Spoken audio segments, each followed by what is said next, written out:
In Mondragon, over 70% of their kids were living in poverty, but they created a system that completely transformed this poverty-stricken area into thriving communities that have lasted for 60 years. How did they do this?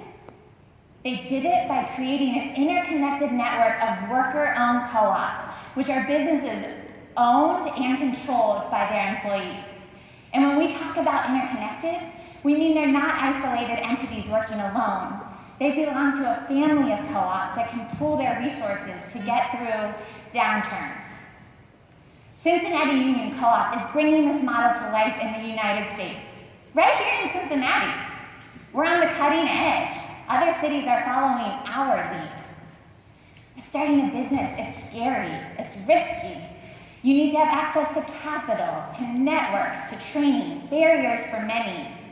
Cincinnati Union Co-op sweeps away the barriers. We work with groups of people to create viable worker-owned co-ops, feasibility studies, business plans, access to capital. Since 2012, we've launched 3 cooperative businesses, 1 nonprofit, and leveraged $4 million worth of loans and grants for our co-ops. But we don't stop there. We work with the workers each and every week to equip them with the skills they need to run successful businesses. And our workforce is very diverse. It spans educational levels from 3rd grade all the way to master's level. And did you know that we have over 700 companies, manufacturing companies in our area with owners ready to retire?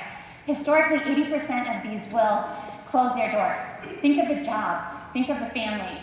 Our co-op model can save these jobs and sustain these families. We work with the owners to sell their companies to their employees, and we're working with 2 right now.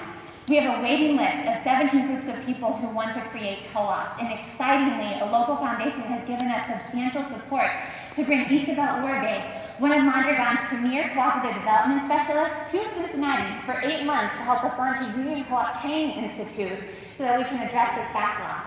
We've started a campaign to raise funding for permanent staff to be trained by Isabel. Your $15,000 will be the catalyst to infuse this program into our community so that together we can really create an economy that works for everyone. Thank you.